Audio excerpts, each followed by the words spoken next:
Olá, pessoal. Eu sou o professor Wellington Jorge, da UNEDUSUL Cursos e também da editora. Hoje nós fizemos uma convocação para todos os nossos parceiros, nossos amigos, para apresentar, né, a UNEDUSUL Editora e também Cursos, a nossa plataforma de ensino, né, uma outra forma de transferir conhecimento. Então, muitas vezes, professores, de uma forma geral, ele tem interesse em compartilhar o seu conhecimento, porque o mercado de trabalho exige isso, e nós estamos fazendo um trabalho integrado com esses professores que têm interesse em compartilhar seu conhecimento. E, claro, não podemos falar de mercado de trabalho sem falar do nosso professor doutor Renato da Costa, formado em administração, mestre, doutor na área de administração, para falar um pouco do que é esse mercado de trabalho tão competitivo, um mercado de trabalho que a cada dia que passa está exigindo mais das pessoas. E claro que as pessoas elas precisam se readaptar, se reinventar e repensar toda aquela forma de trabalho que está tendo nos dias de hoje. Quero dar a boa noite para o nosso professor, doutor Renato da Costa. Tudo bem com você, professor? Tudo bem, professor Wellington Jorge? Muitíssimo obrigado pelo convite. Fico muito satisfeito em poder contribuir aí com o diálogo, o bate-papo. Quem sabe aí possamos trazer algumas informações aí que possam ser úteis a todos que estiverem nos prestigiando.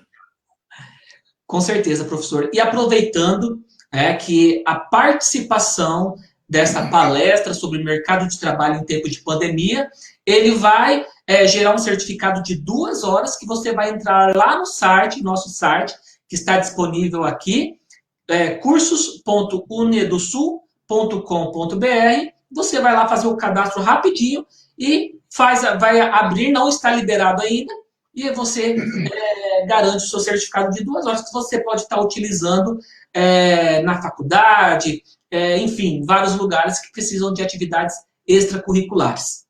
Beleza? Então, professor, como já entrando já nesse assunto do mercado de trabalho, eu gostaria de iniciar como que uma ação, um ato que aconteceu, no caso, essa pandemia, que se trata de saúde pública, como que isso fez com que o mercado teve que, e não só o mercado, mas até mesmo as próprias pessoas tiveram que se reinventar para não fechar.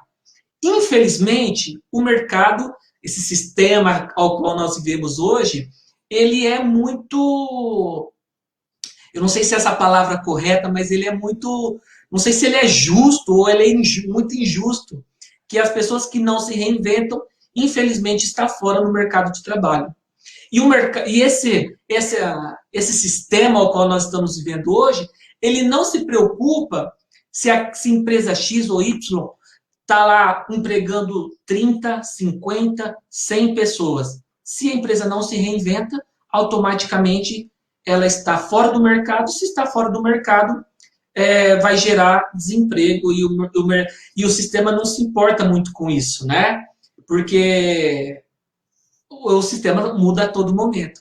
Então, como que as empresas, elas teve que se reinventar nesse período, né? E como o senhor, devido a essa pandemia, vê esse mercado tão exigente agora, né? Que ele está se tornando ainda mais exigente devido à mão de obra que está aí à disposição.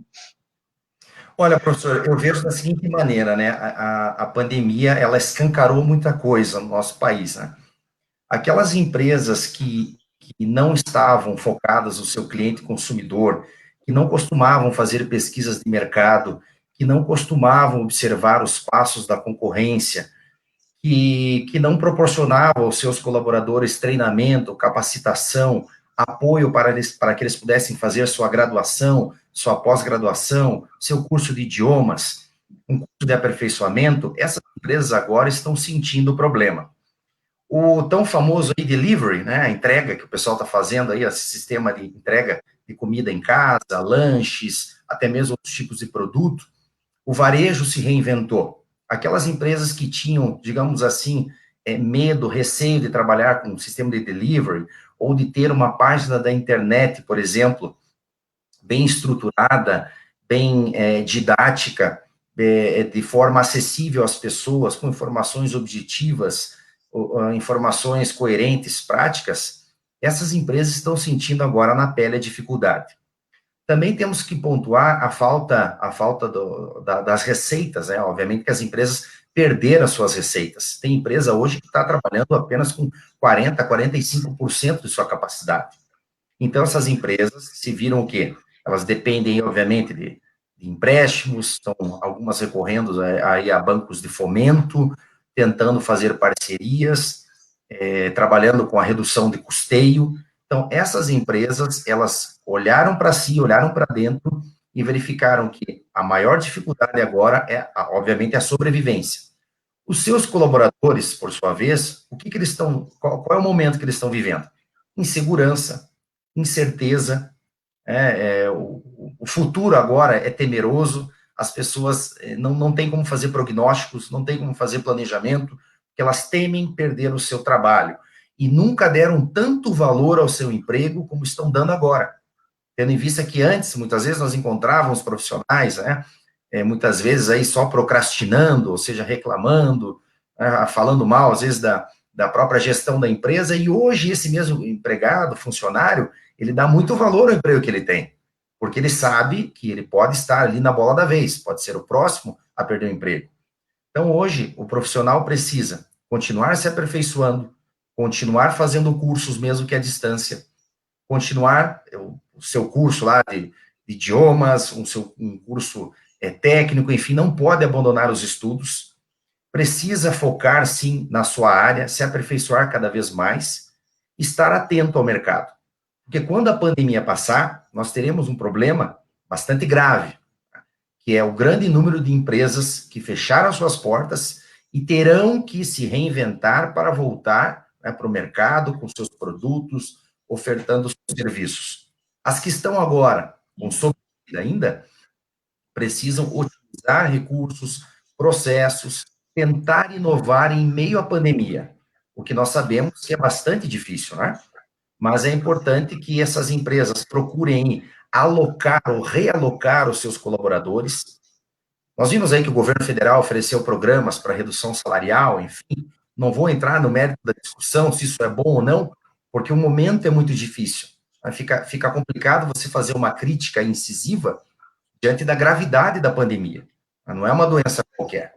E fica difícil você dizer para as pessoas ficarem trancadas em casa, por exemplo, por 90 dias esperando a vacina chegar. Então, até essa vacina chegar, possivelmente essa pessoa já está dormindo na rua, já vendeu carro, já vendeu geladeira, já vendeu seus eletrodomésticos, porque nós precisamos de dinheiro. Né? É o dinheiro que compra comida, é o dinheiro que paga as contas, não é verdade? Então, as empresas precisam, de uma forma ou de outra, tentar sobreviver, reduzir aquilo que está gerando mais custos, né? Precisa descentralizar muitas decisões, precisa, a partir de agora, pensar que fazer somente aquilo pelo qual ela existe, a sua missão, a razão de existir. Tudo aquilo que for possível daqui em diante ser terceirizado, deverá ser feito. Por quê? Porque as empresas enxergaram, por meio da pandemia, os custos elevados que elas tinham, elas enxergaram as atividades que geravam esses custos e tomavam mais tempo no processo de decisão. Elas passaram a identificar, por exemplo, que certos setores deveriam estar mais integrados. Elas enxergaram também que os seus colaboradores precisam participar do processo decisório, porque agora está faltando ideia, agora está faltando criatividade, agora está faltando inovação. E levando em consideração toda essa mudança, né, infelizmente, né, o nosso sistema ao qual o Estado é gerido, ele precisa de consumo, porque para gerar economia.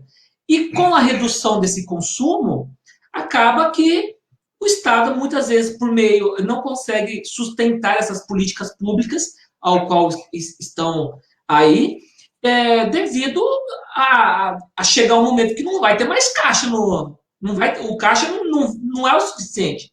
Imagine para uma empresa, né? Imagine agora para uma empresa ter que montar um caixa que o consumo ele está reduzindo. As pessoas estão pensando muito na hora de comprar, elas estão tendo que fazer escolhas. Então, pensando nesse viés, como que fica o panorama econômico, né? Como que fica a economia?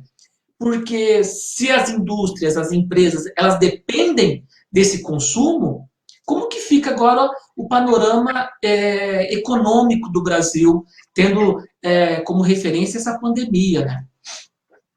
O que acontece? Com a redução do poder de compra do consumidor por conta da redução salarial, demissões em massa, então isso afetou diretamente o comportamento de compra do consumidor, que agora se vê restrito, né? Ele se vê, digamos assim, entre aspas, com a sua liberdade até certo ponto cerceada, porque nós precisamos sair somente para fazer coisas que são necessárias, né? Ou deveríamos, e algumas pessoas, infelizmente, não estão respeitando essa máxima, né?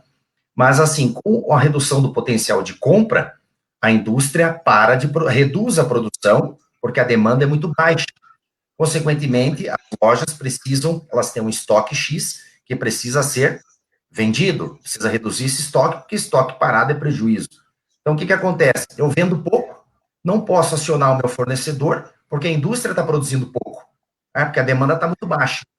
E segundo os principais estudiosos aí, e agências também de pesquisa, nós iremos entrar, infelizmente, num período de recessão aí muito temeroso. O Brasil vai engatinhar aí nos próximos 2, 3, talvez 4 anos ainda, pelo fato de que a indústria da construção civil movimenta o país e funciona.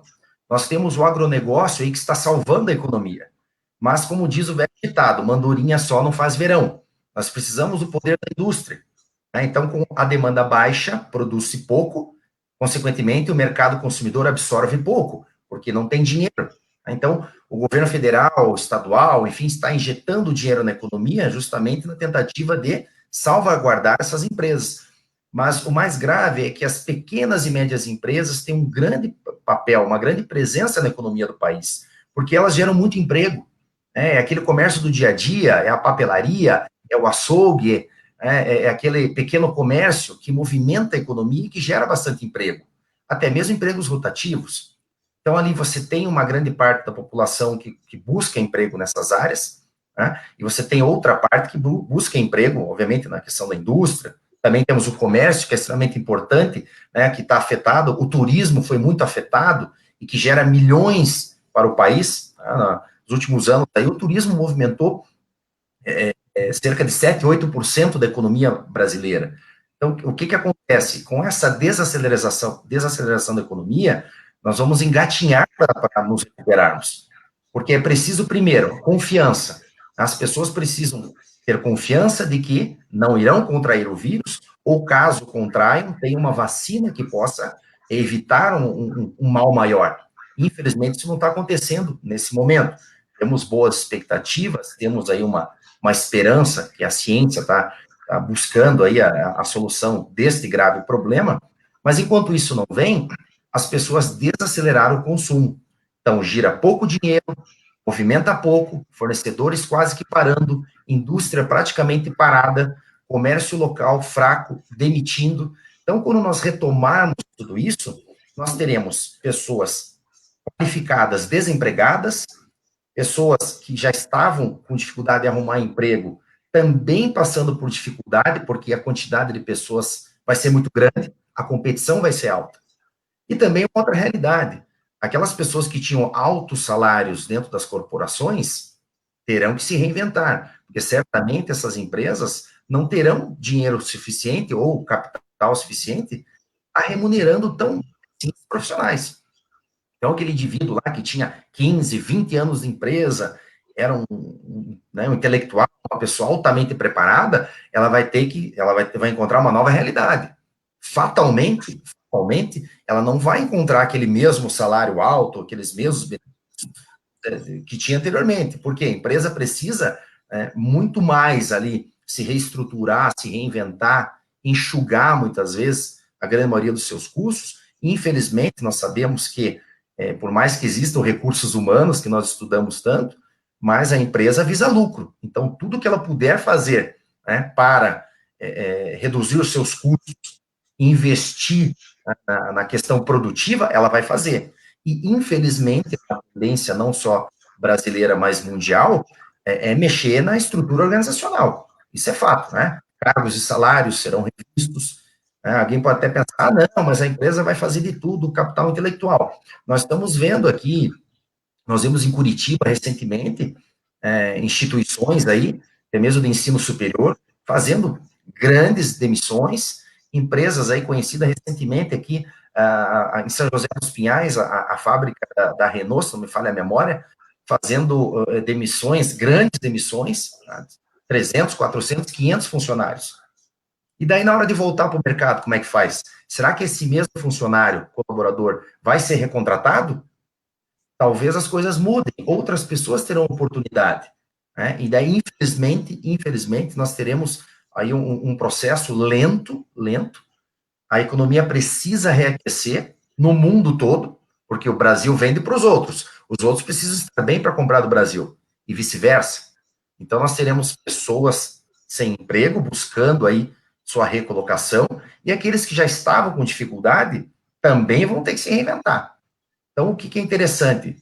Estar sempre se qualificando, atualizado, aprendendo coisas novas, verificando aí essas tendências que estão surgindo, para que você possa estar, pelo menos, próximo dessas vagas, ou com uma formação, com conhecimento e um preparo que te auxilie a conseguir uma nova recolocação.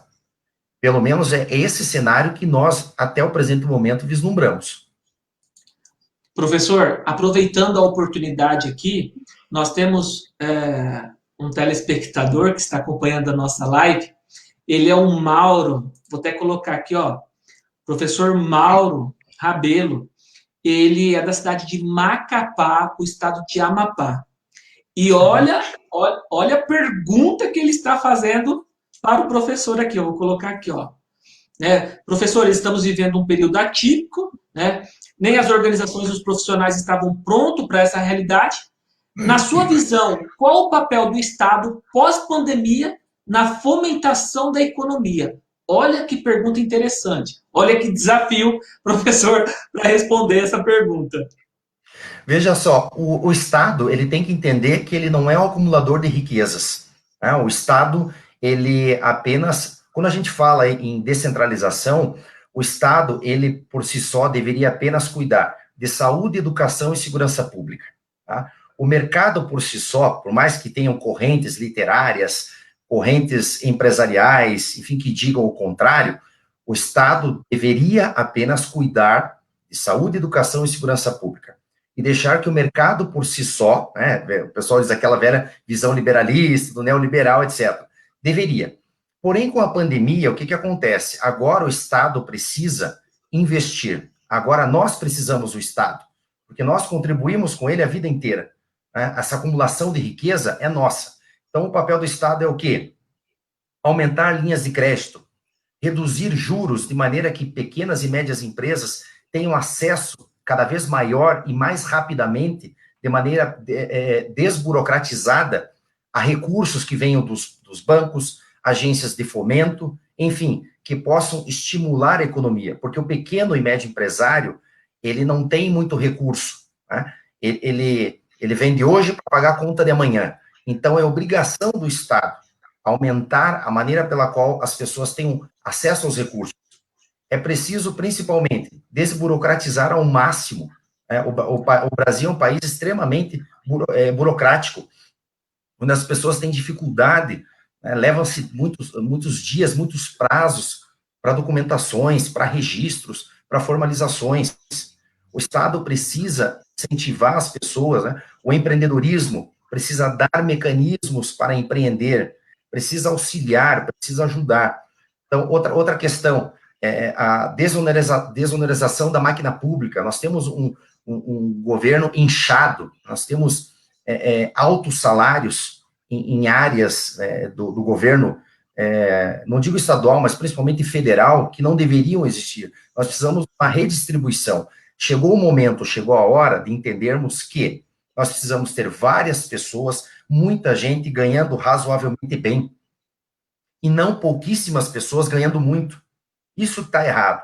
Chegou a hora, chegou o momento de compreendermos que a sociedade, um país se constrói com base no quê? No seu trabalho, no seu labor. A sociedade trabalhando, produzindo e o Estado assessorando. Então, o que eu vejo hoje? Eu vejo que as políticas públicas, elas precisam ser mais específicas. Tributação, redução de impostos, tributos. Daí alguém vai dizer, mas daí baixa a arrecadação. Mas espera aí, por que o governo precisa arrecadar tanto? O governo precisa cuidar da educação pública, da saúde pública e segurança pública. Então, esse é o métier, é o principal negócio.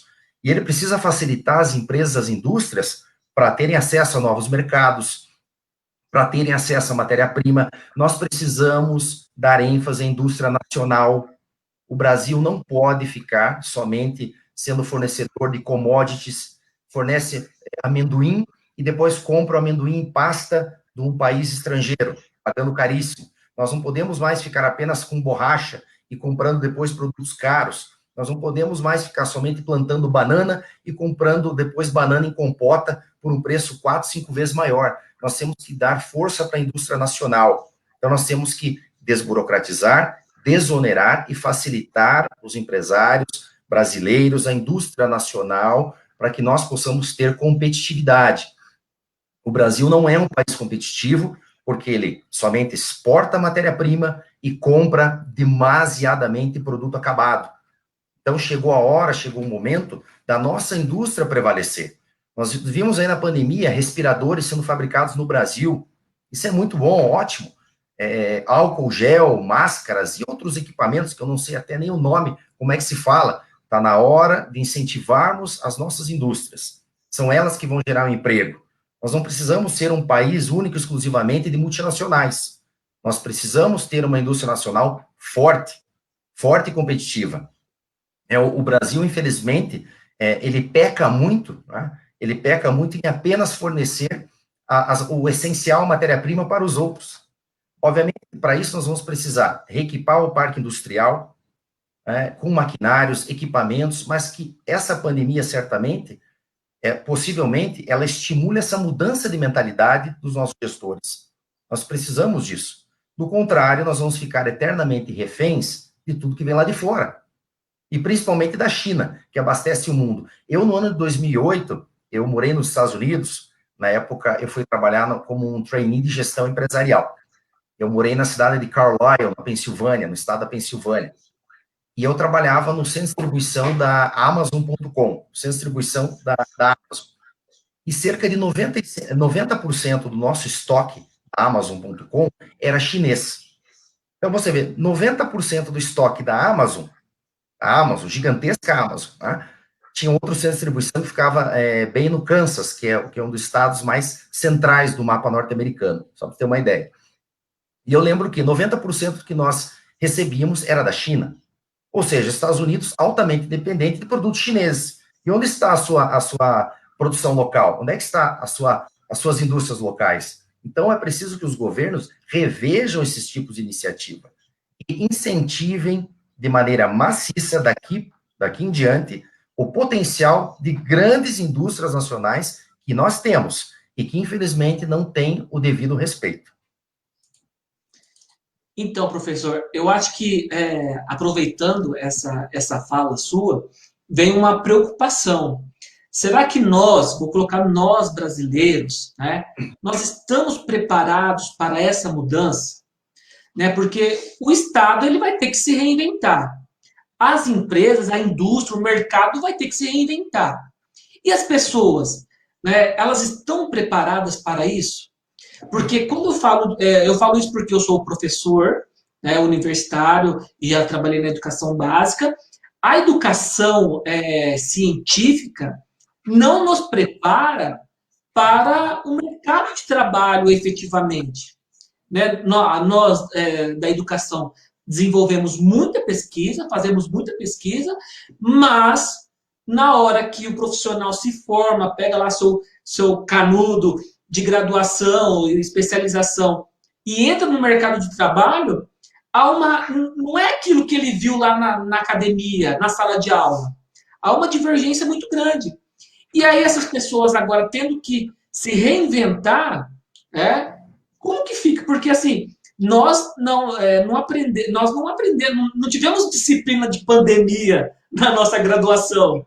Nós não sabemos se reinventar.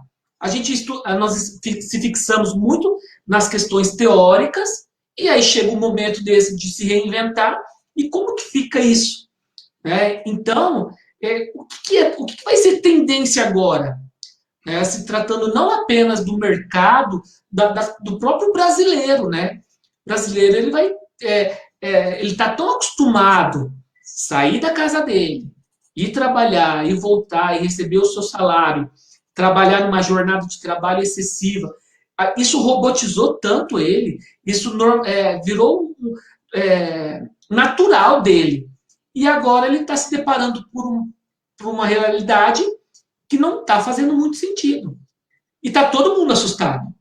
Né? Não tem, dificilmente você vai ver uma pessoa que está tranquila com a situação. Não só pela questão de sobrevivência, né?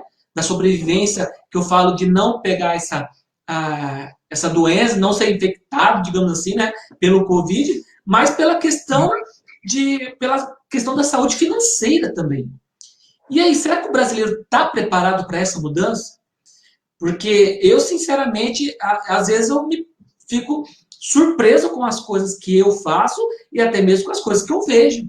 Eu falo, caramba, uma coisa que eu estava tão acostumado a fazer, hoje já não, ou não precisa mais, ou já não, né? Hoje, por exemplo, eu faço uma compra e essa compra vem na minha casa, né? No supermercado.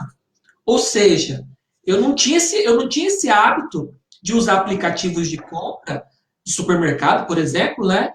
E agora, pela questão de saúde, eu faço isso e acaba que as pessoas vão entregar a compra lá em casa.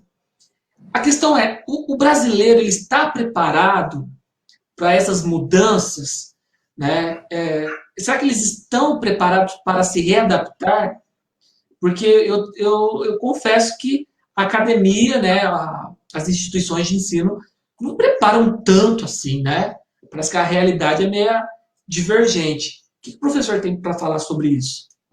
Eu vejo assim, nós fomos tirados do nosso status quo, né? Mexeu muito no nosso status quo. Mexeu com a nossa liberdade, mexeu com a nossa rotina. E principalmente quando você vai para fora do país, quando você está no exterior, e lá você encontra tecnologias, interações digitais, dentro de uma farmácia, dentro de uma lanchonete, dentro de um restaurante, você volta para o Brasil totalmente surpreendido. No ano 2017, recentemente, tinha comentado o professor, né, eu fiz uma parte do doutorado na Espanha, na região sul, lá em Castellón de la Plana, na Universidade Jaume I. Uma cidadezinha que tem cerca de 140 mil habitantes, pequena. É um bairro da cidade de Curitiba, por exemplo, um dos maiores bairros, praticamente, de Curitiba. E essa cidade é altamente tecnológica, ela tinha totens na rua, você buscar informação turística, totens no ponto de ônibus, não era bem uma espécie de totem, era relativamente pequeno, mas era um painel em que você digitava a rota do ônibus, onde você poderia chegar, ou seja, toda uma interação digital, que eu não conheço o Japão, tenho até curiosidade de conhecer, mas parecia até que eu estava num Japão, de tanta tecnologia que você encontra. É para comprar bilhete de trem, é dentro de um trem, fazer compra sozinho, sem o caixa, sem o profissional para comprar. Nessa cidade que eu fiquei, tinha uma rede de mercados chamada Mercadona, e alguns deles, desse Mercadona, você entrava e não tinha caixa para te atender. Eu fazia as compras e ficava procurando alguém para pagar. E não, era uma máquina, né? E a máquina fala com você, você troca a informação. Certamente alguém que está nos assistindo aí, que já viajou, conhece um outro país, deve ter passado pela mesma situação. Então, nós brasileiros, infelizmente, no nosso histórico, nós somos um país que recebe tecnologia um pouco tardia, tá? Diferentemente de outros países. Se você for até em regiões até não muito distantes aqui da própria América Latina, você encontra empresas que já têm um trabalho tecnológico muito diferenciado, que já tem empresas com essas questões de delivery, compra pela internet, aplicativos de busca, de compra, já muito mais avançado que nós. Então, o Brasil precisa realmente, esse nosso crescimento, essa nossa retomada econômica, só vai se dar se nós conseguirmos unir tudo isso. Força de trabalho, economia, tecnologia, para que possamos, para que as empresas possam continuar inovando, criando, e nós possamos criar um hábito. O que aconteceu com o brasileiro? Nós ficamos reféns. Muitas pessoas ficaram em casa, eu fazia faculdade presencial, agora eu tenho que assistir vídeos. Puxa vida, mas isso no exterior existe já há um bom tempo. Eu tenho que fazer uma prova online, um estudo, online, eu não sei fazer, isso cansa, porque nós não estávamos acostumados com essa rotina. O brasileiro, nós temos uma característica, como o povo latino-americano, sangue quente, vibrante, de abraçar, de falar, de conversar, de dar risada alto, de estar sempre em grupos, em equipes. Esse isolamento está trazendo para muitas pessoas depressão, angústia, sofrimento, e as pessoas caíram numa rotina que pode ser para alguns positiva, porque se adaptaram, leram mais livros, fizeram cursos pela internet, conversaram com pessoas que até então não tinham conversado, estão mapeando o mercado, porém para outros está sendo um martírio, como se diz aí, os jovens falam, uma sofrência, não é isso?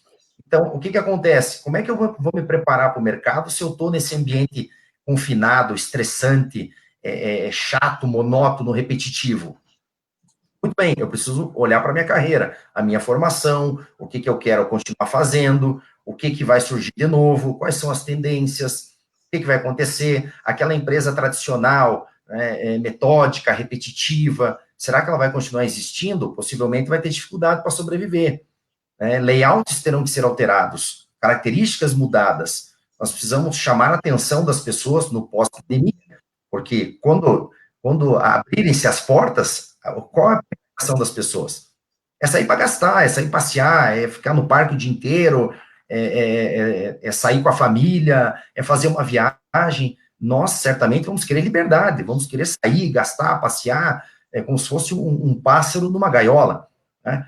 Por outro lado, nós vamos encontrar um mercado em dificuldade, um mercado onde gira pouco dinheiro, uma estrutura debilitada.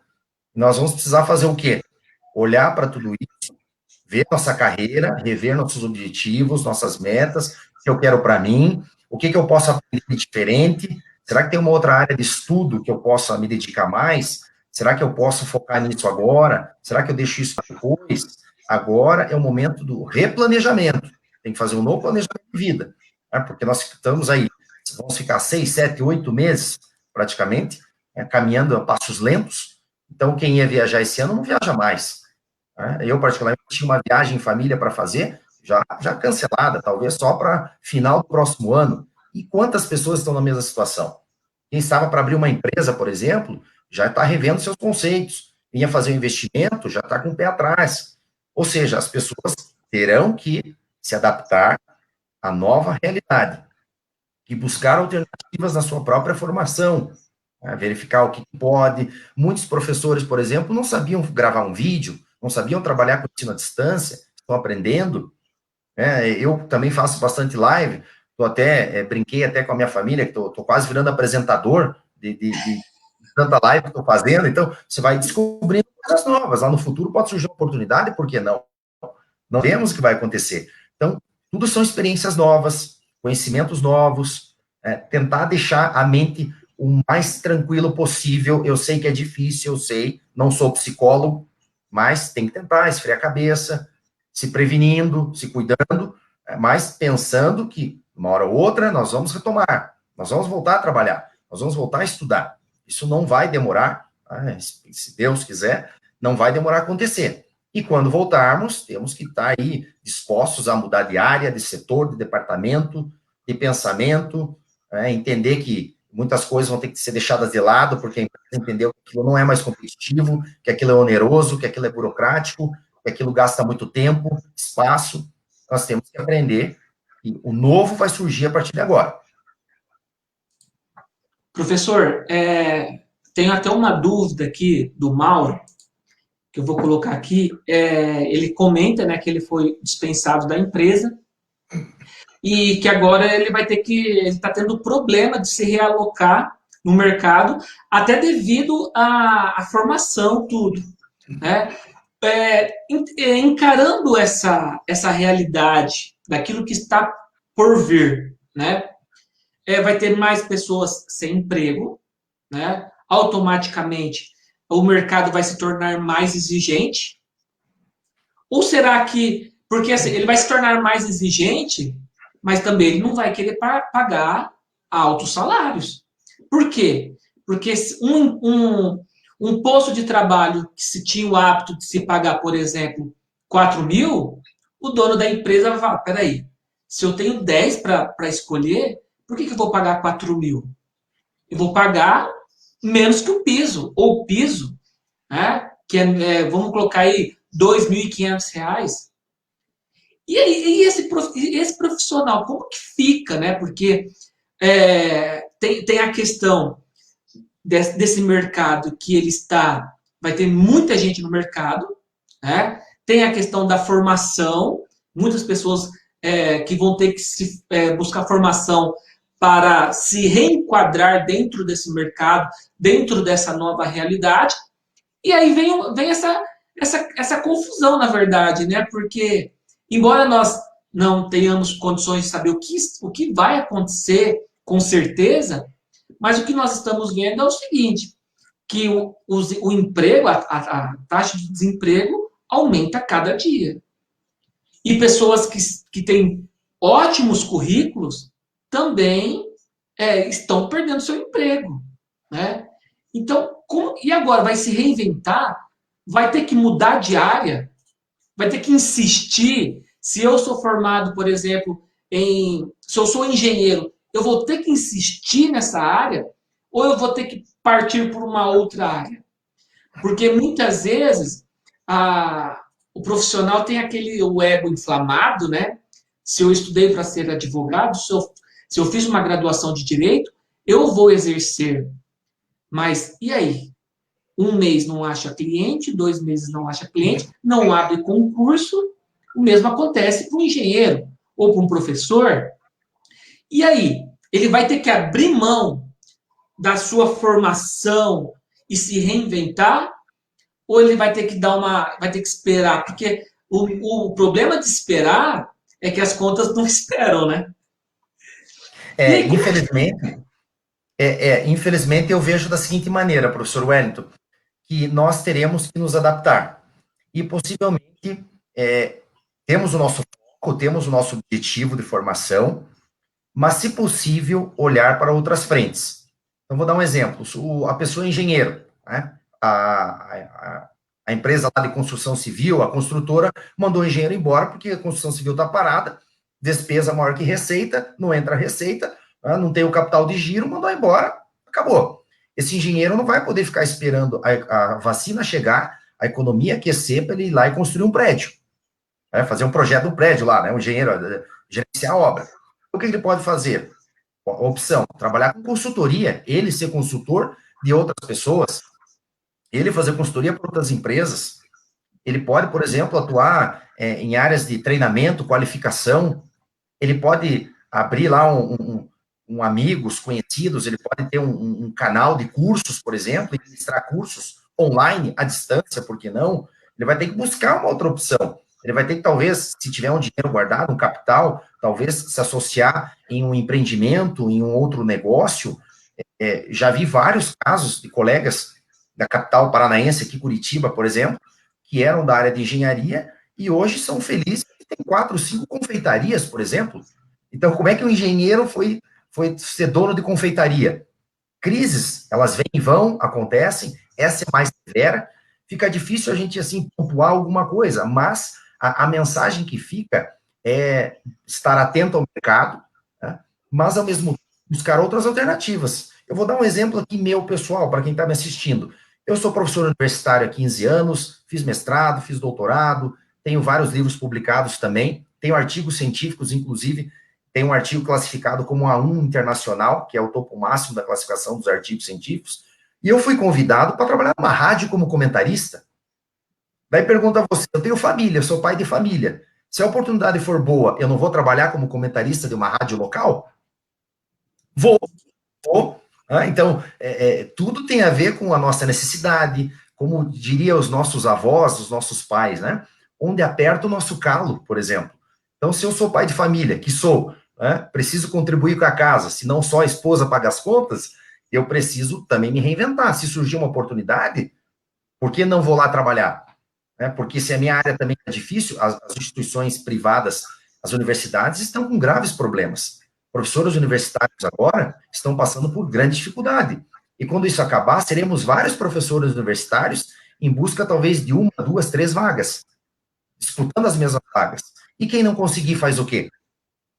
Vai para consultoria, vai para treinamento, vai para qualificação, vai trabalhar com assessoria, vai... eu tenho colegas, por exemplo, que abriram negócios hoje também da área educacional, né, e eles ensinam a escrever livros, publicar livros, eles dão cursos, mini cursos, pelo país inteiro, país afora. São áreas importantes, interessantes, e que as pessoas que precisam qualificação terão que ir atrás de cursos. Precisarão de pessoas capacitadas, preparadas, bem instruídas para dar esses cursos. Então, nós teremos aí que buscar soluções. Né? Infelizmente, ficar somente naquela área, esperando que a maré boa chegue, não vai dar certo, não vai dar certo. Até mesmo os pequenos e médios empresários, um que é de um ramo, possivelmente, se ele vier a perder o seu empreendimento, enfim, vir a falir, vir a falência, talvez ele abra um outro segmento completamente diferente. Na cidade onde eu moro, por exemplo, eu conheço 2 empresários que eram do ramo. Um era dono de um açougue, fechou, foi para uma padaria, fechou, e hoje tem uma papelaria. Então, ele se reinventou. 3 segmentos completamente diferentes, mas ele encontrou lá um que, no presente momento, está lhe dando retorno. Óbvio que com a pandemia, né, todos estão passando por sérias dificuldades. Mas, enfim, o que eu quero dizer é que nós temos que estar atento ao mercado, de acordo com a nossa formação, a nossa qualificação, mas também atentos às oportunidades que possam surgir. Lembro muito bem também dos ditos populares, né, dos meus avós, dos meus pais, que graças a Deus estão vivos, que sempre diziam aquela máxima. O professor Wellington é mais novo que eu, certamente, mas deve se lembrar também, que o cavalo encilhado, ele passa galopando apenas uma vez, não é isso? Então, se a oportunidade passar, diante dessa situação extrema que estamos vivenciando, que é uma situação atípica, fora do normal, talvez nós tenhamos, sim, que montar nesse cavalo encilhado e, por um determinado período de tempo, que seja, né, trilharmos um novo caminho até que o nosso caminho, o nosso propósito, a nossa missão, a nossa formação principal possa estar novamente em evidência no mercado, e daí sim nós possamos voltar com força total, preparados, motivados, para reassumirmos o nosso lugar de direito. Mas, infelizmente, devido a essa situação, talvez oportunidades novas que surjam não deverão ser desperdiçadas por todos nós. Devemos sim, estar atentos para o que possa surgir, até que tenhamos condição de voltar a atuar com aquilo que mais sabemos fazer e melhor fazemos. Professor, muito obrigado pela fala. Infelizmente, nós vamos ter que encerrar, né, a palestra de hoje. Gostaríamos, nós, da Unidosul Editora e Cursos, te agradecer muito pela fala, e nós gostaríamos de ter outras oportunidades, trazer outros temas, né, principalmente na questão que vamos passar por um processo eleitoral, discutir sobre políticas públicas, sobre questões que acontecem na cidade de cada um, né? Então, passar esse conhecimento também no decorrer desse ano. Então, já quero aproveitar e deixar o convite aberto para próximos encontros com outros temas e vamos discutir. Agradeço profundamente a sua participação, muito obrigado. Agradeço a participação de todas as pessoas, né, que estão ligadinhos na nossa live, e gostaria das considerações finais, professor. Então, deixo a sua fala aí para finalizar essa palestra de hoje. Eu gostaria de agradecer mais uma vez pelo convite da Unidosul Cursos, Unidosul Diretora, o privilégio que eu tenho de conhecer o professor Wellington Jorge, um profissional extremamente capacitado, professor extremamente procurado aí na sua região, eu sei disso, nos conhecemos, disputado aí por muitos coordenadores de cursos, também ele como experiência que tem de coordenador. Deixar um abraço a todos que participaram aí, o Mauro Rabelo aí, do nosso estado do Amapá, capital Macapá, um grande abraço aí, sucesso para você, meu querido, que Deus te abençoe. Quem sabe um dia Deus me agracie e eu posso conhecer o estado do Amapá aí, tá presente aí, fazer uma visita a todos os amigos aí, nossos irmãos brasileiros aí, que estão todos na mesma dificuldade, com a mesma luta, todos vocês que participaram, eu vi pessoal de Cascavel, várias regiões, grande abraço a todos vocês, obrigado pela oportunidade, e quem sabe nos vemos numa próxima aí, pessoal. Fiquem com Deus, se protejam, e força, fé que nós vamos sobreviver e vamos passar firmes e fortes por toda essa pandemia.